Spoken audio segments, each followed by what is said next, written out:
If you ever felt like your English sounds flat or that people don't understand your tone, the problem might not be grammar. It may be word stress. Word stress means putting a little extra energy into one word, the word that matters most in your message. But here's the part people forget. It's not about sounding native, it's about sounding intentional. So let's say you're giving instructions to a patient. If everything sounds the same, your message can get lost. But when you stress the most important word, your listener knows what to focus on.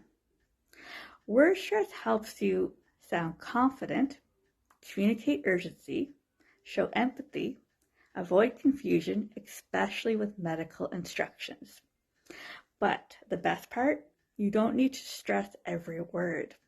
You pause and ask, what's the one word I want them to really hear?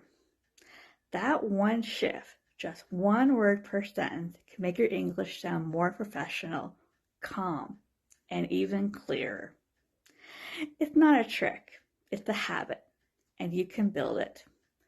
I want you to speak to a patient or colleague. Pause and think, what word do I want to highlight? Try it and let me know how it goes in the comments below. Thank you.